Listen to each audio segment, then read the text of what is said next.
മുൻ മന്ത്രിയും MLA-യുമായ ആന്റണി രാജു കഴിഞ്ഞ ദിവസം ശിക്ഷിക്കപ്പെട്ടു. വാർത്താ ചാനലുകളിലും പത്രങ്ങളിലും സോഷ്യൽ മീഡിയയിലും വലിയ ചർച്ചയും വാർത്തയുമായിരുന്നു. പക്ഷെ അതിൽ നിർഭാഗ്യകരമായ ഒരു ഘടകമുണ്ട്.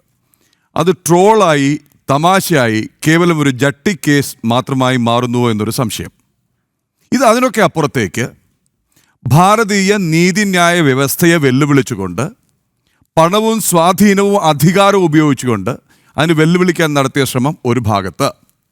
2, രാജ്യാന്തര ലഹരിക്കടത്ത് നടത്തിയ ഒരു വിദേശിയെ രക്ഷിക്കാൻ കാശ് കൈപ്പറ്റിക്കൊണ്ട് തൊണ്ടി മുതൽ തിരിമറി നടത്തിയ ഒരു കേസ്. അയാൾ പിന്നെ പ്രമുഖ അഭിഭാഷകനാകുന്നു, രാഷ്ട്രീയ നേതാവാകുന്നു, MLA ആകുന്നു, മന്ത്രിയാകുന്നു. പിന്നെ ആ അധികാരം ഉപയോഗിച്ച് അതേക്കുറിച്ച് നടന്ന അന്വേഷണം അട്ടിമറിക്കാൻ തുടർച്ചയായ ശ്രമങ്ങൾ. ഇതിനൊക്കെ ഇടയിൽ നിശബ്ദമായി പോരാടിയ ഒരാളുണ്ട്. അദ്ദേഹമാണ് നമ്മുടെ ഇന്നത്തെ അതിഥി. അദ്ദേഹത്തിലേക്ക് വരാം. അതിന് ഓർമ്മിപ്പിക്കേണ്ട 2-3 പേരുകൾ. ഒന്ന്, ശ്രീ രാജ്ഗോപാൽ നാരായണൻ IPS, മുൻ സംസ്ഥാന പോലീസ് മേധാവി. ഇന്ന് അദ്ദേഹം ജീവിച്ചിരിപ്പില്ല.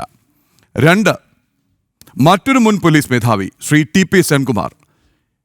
വളരെ ഉന്നത നിലയിലിരിക്കുമ്പോൾ ഈ ഒരു കേസിൻ്റെ തിരിച്ചടി അറിഞ്ഞ് അന്വേഷണ ഉദ്യോഗസ്ഥനെ വിളിച്ച് എന്താണ് സംഗതി എന്ന് അന്വേഷിക്കുകയും അതിന് പുറകെ നിന്നൊരാൾ.